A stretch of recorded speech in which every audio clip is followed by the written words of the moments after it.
को मेरा नमस्कार। आज हम श्रवण भक्ति भक्ति के विषय में वीडियो बनाने जा रहे हैं। यह श्रवण भक्ति नवधा भक्ति जो 9 प्रकार की भक्ति है उसमें प्रथम भक्ति कही गई है। और सभी भक्तियाँ श्रवण भक्ति कोई अपना मुख्य आधार मान के वो भक्ति का रूप ले लेती है। तो आप सभी संत जिज्ञासु इसे ध्यान से सुने, आपको लाभ होगा। श्रवण भक्ति उसे कहते हैं जो महापुरुषों की जो जीवनी कहते हैं, जो आगे हो गए हैं हमारे इतिहास में, उत्तम पुरुष, अवतारी पुरुष और महान सनातनों को मानने वाले, उनके जीवन का चारित्र्य कोई वक्ता कहता है तो श्रोता के श्रवण में जो ही वो शब्द जाता है तो हृदय में एक प्रकार की उनको जिज्ञासा जग जाती है और मन बुद्धि भी पवित्र हो जाता है। और उन वाक्यों से श्रोता समझ लेता है कि वास्तव में सत्य का ही सब कुछ है, तो हम असत्य इस जगत को बार बार क्यों माने और इनके कथन पे क्यों चले। हम महापुरुषों के कथन पे ही चलेंगे, क्योंकि महापुरुष कहते हैं सत्य का अभाव नहीं और असत्य की सत्ता नहीं। कहते हैं सत्य का कहीं कमी नहीं है, सत्य परिपूर्ण गर्क है जगत में, और असत्य की कहाँ सत्ता होती नहीं है, केवल भाव देखने का होता है लेकिन उसकी सत्ता नहीं होती है। इसलिए इस श्रवण भक्ति से आगे कई हजारों महापुरुष कल्याण को प्राप्त हुए हैं और सनातन धर्म भी इस श्रवण भक्ति का ही मूल एक आधार है। और उसी के विषय में हम चर्चा चला रहे हैं कि आगे कई महापुरुष कृतार्थ हो गए हैं और हुएंगे और होंगे। इसमें एक राजा प्रत्यक्ष का दृष्टांत आता है। राजा प्रत्यक्ष आखेट को गए थे, वहाँ पर देखते हैं कि एक ऋषि समाधिग्रस्त बैठा है।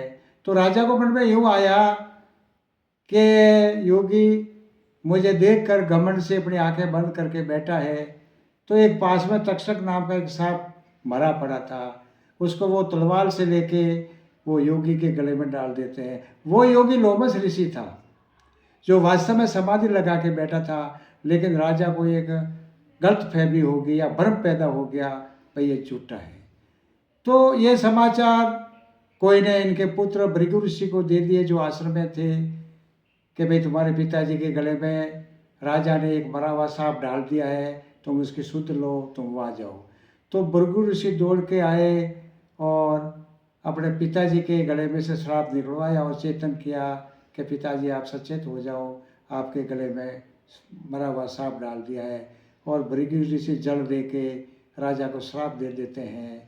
तो लोमस जी कहते हैं कि भाई भृगु, राजा ने थोड़ी सी गलती किया, उसमें आपने इतना बड़ा श्राप क्यों दिया, नहीं देना चाहिए। लेकिन दे भी दिया है तो तुम जाओ राजा को ये समाचार कर दो कि आपको 7वें दिन ये तक्षक ना काटेगा और आप अपना बचाव कर लेना। तो भृगु ऋषि ने समाचार की व्यवस्था की और राजा को वो समाचार भेजा कि भाई भृगु ऋषि ने आपको श्राप दे दिया है, ये सांप 7वें दिन आपको काटेगा, तो उसकी आप व्यवस्था कर ले हुए है, उसका बंदोबस्त कर लेना। तो राजा ने अपने मंत्रियों को बुलाया और कहा कि भाई देखो, मैं तो अब सत्ताओं का कुछ सहयोग चाहता हूँ। क्यों कि मैंने जीवन भर न तो कोई भगवान के भजन किया, न कोई जप तप किया। अब मेरा अगर 7वें दिन मौत आएगा तो मैं पता नहीं कौन से लोग में जाऊँगा, इसलिए मैं तो भयभीत हूँ और आप राजकाज संभालो।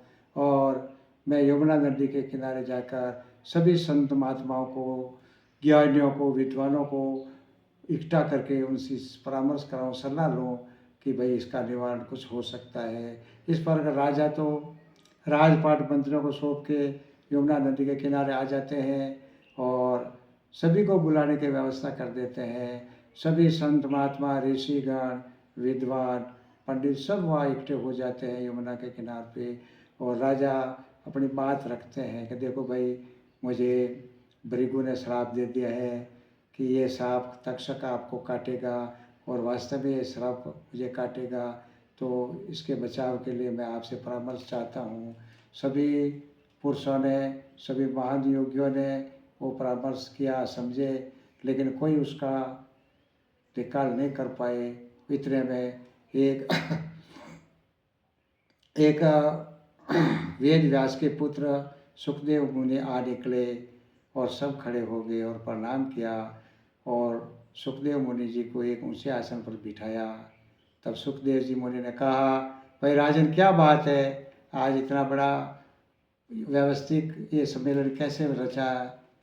तो राजा कहते हैं कि देखो महात्मा जी, मुझे भृगु ऋषि ने श्राप दिया है कि ये तक्षक नाग आपको 7वें दिन में खाएगा।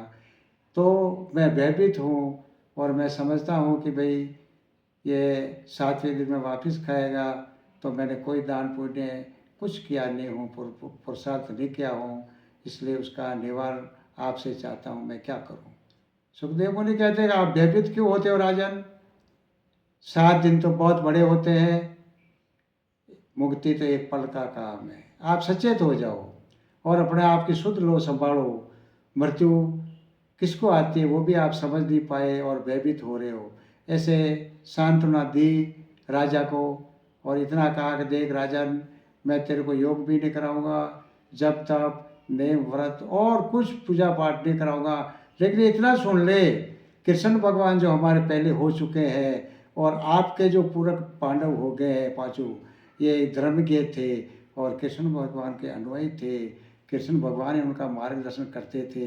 इसलिए उन महापुरुषों के जीवन की अगर मैं कथा कहूँगा तो सुनते सुनते सुनते 7वें दिन आपका पाप त्राप जो भी दोष है कलंक सब निकल जाएगा और आप वैकुंठ सिद्ध हो जाओगे, क्योंकि वैकुंठ से पालकी आएगी और आपको ले जाएगी। इसलिए हे राजन, आपको घबराने की कोई बड़ी बात नहीं है। आप बहुत ही चित्त लगा के मैं कथा कहूँ जो आप अपने श्रवण से सुनना, और सुनी हुई वो कथा ही आपके सब पाप ताप नष्ट कर देगी। ऐसा कह के सुखदेव मुनि राजन को कथा कहते हैं और पूरी सभा उस कथा को शांति से सुनते हैं। सुनते सुनते सुनते जब 7 दिन पूरे होते हैं तो वास्तव में राजा बिल्कुल पवित्र हो जाता है, साप ताप कलंक दोष सभी निवृत्त हो जाता है और देव रूप बनता है। इतने में वैकुंठ से जो एक पालकी आती है उसमें राजा बैठ जाते हैं और सबके देखते देखते वो जाते हैं,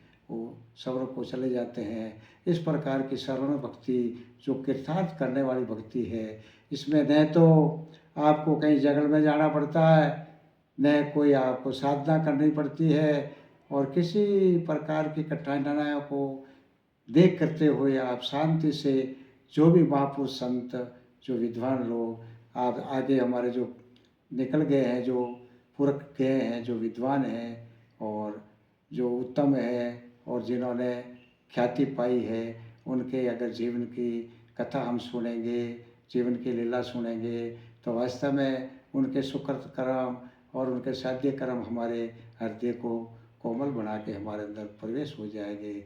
इसलिए हे भाइयों, कहीं भी जाओ, सत्संग में जाओ, कथा में जाओ, कीर्तन में जाओ, तो जो महापुरुषों के वाक्य को बहुत ही सुंदर ढंग से आप एक चित्त होके सुनते रहना और सुनते जाना। आपका भी कल्याण हा। सद्गुरुदेव की जय हो।